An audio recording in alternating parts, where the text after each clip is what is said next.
It was a crime which shocked the nation and still haunts the capital, and particularly Portobello, 40 years on.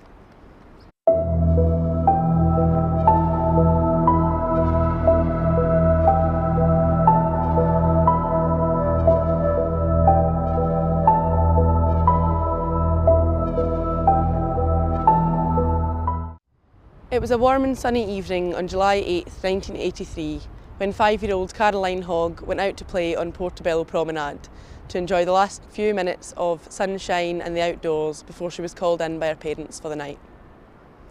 Her devoted parents, Annette and John, watched as their young daughter, who was dressed in a gingham dress which she'd worn to a party that afternoon, ran towards the seaside, filled with excitement to play in the swings just before 7 p.m. But it would be the last time they saw their daughter alive, with Annette's calls to Caroline a few moments later met with silence. 10 days later, the youngster's body would be found 300 miles away in Leicestershire. The day had started much like any other in the summer holidays, with Annette having dressed Caroline for a party at a friend's house, which started at around 2 p.m. The youngster was collected from the party at around 4 p.m. and went out to play in the sun a short time later, still wearing her party clothes. Annette said she had made the family tea, but, in a tragic foreshadowing of what was to come, they could not find Caroline, and the family ate without her. She was given a row by her parents when she finally returned home at 5:20 p.m, and the couple took her on a walk to Portobello High Street. When they got back to their garden gate, Caroline asked if she could go back out to play, and she was told she could play outside for 5 more minutes if she changed her shoes. It was the last conversation she would have with her parents, who watched their daughter run off down the road. Caroline's parents would never know exactly what happened to their daughter in the minutes after she left their Beach Lane home, but eyewitness accounts from other children who had been playing in the area helped to piece together the youngster's final moments before she was taken. Several children remembered seeing 2 men loitering around the area, with one, who they described as scruffy-looking and in need of a shave, having walked in the direction of the promenade after Caroline passed him. Another witness said he saw a man walk in the opposite direction. But a short time later, when it was time for Caroline to come inside and start getting ready for bed, her mother Annette said she couldn't find her anywhere. She and her husband searched the promenade, and when they still couldn't find any sign of the wee girl, they called the police. Thousands of people joined the search, which was coordinated at Portobello Town Hall and run out of Leith Police Station, and for hours the focus remained on finding Caroline alive within the vicinity of the promenade. The search of the promenade soon expanded to nearby Seafield and the wider Portobello area, with more than 50 uniformed officers having been called in to help in the search for the missing girl in the hours after her disappearance. Police inquiries revealed that Caroline had been seen walking westward on the promenade at around 7:30. She was wearing a lilac and white check dress, and her blonde hair was in bunches, tied with matching lilac baubles.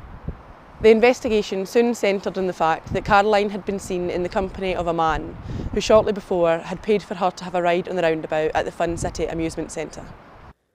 He was described by police as between the ages of 30 and 40.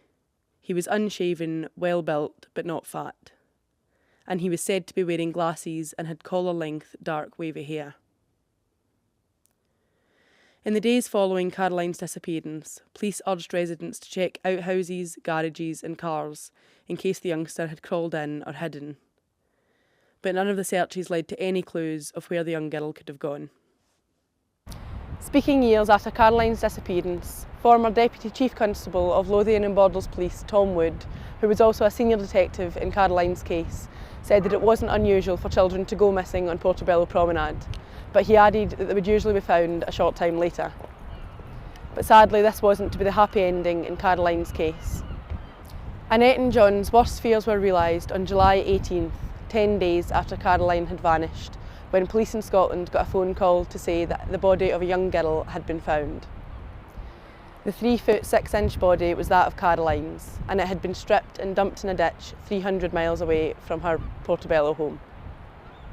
It was after that tragic discovery that police began to seriously link Caroline's death with that of another schoolgirl, 11-year-old Susan Maxwell, whose body had been found just 30 or so miles away from the spot where Caroline had been dumped. Susan had gone missing from her home in Cornhill-on-Tweed, close to the Scotland-England border, a year before Caroline vanished. Hector Clark, Deputy Chief Constable of Northumbria Police, was chosen to lead a joint murder inquiry, with officers determined to avoid the organisational mistakes which had plagued the earlier Yorkshire Ripper case. Incident rooms were set up in Northumberland and at Leith Police Station, and in total the inquiry saw 189,000 witness statements taken. Police and the families of the young girls would have to wait another 7 years before a possible suspect was identified. In 1990, in the village of Stow in the Scottish Highlands, a postman looked up just at the same moment as a man who had been standing against a parked van bundled a 6-year-old girl into the side of the vehicle and drove off. By the end of the day, police had a man in custody and a name for the monster they believed was responsible for the deaths of multiple young girls: Robert Black. The cases were linked after the girl's father, who was a policeman, noticed a similarity between Black and an artist's sketch of the man believed to have been responsible for the murder of young Caroline in 1983. Black was a delivery driver who had been born in Grangemouth and later moved to Falkirk. He is believed to have targeted his victims at weekends while off driving duties and disposed of their bodies later when he was back on the road.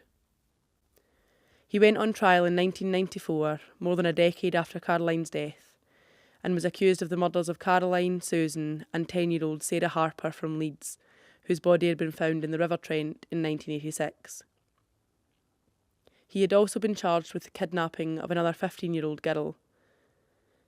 He was found guilty and handed 12 life sentences. In 2011, he was also convicted of murdering a 9-year-old girl in Northern Ireland, 2 years before Caroline's disappearance, and he is believed to have been responsible for the sexual assaults and deaths of countless other youngsters. Black served 22 years before he was found dead in his prison cell in January 2016.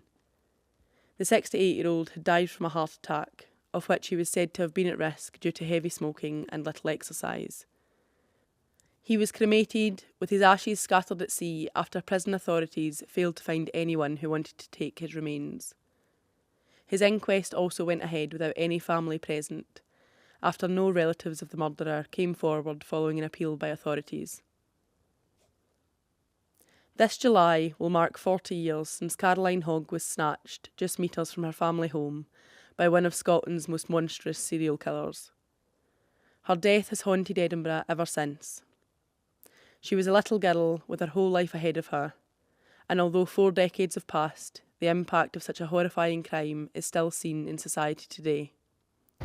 Not only do many say that Caroline's murder marked the end of Portobello as a buzzing seaside resort, which had once been the go-to place for British holidaymakers, but it also ushered in the era of terrified parents who were too scared to let their children out of their sight, unwilling to let them out without knowing where they were going, who they were going with and when they would be home. Young Caroline never did return home to her loving family, and that in itself marked the end of the innocent and carefree days that children in the city's seaside suburb had enjoyed. Just like those days, Caroline's life and all that she and her family had to look forward to had been cruelly cut short.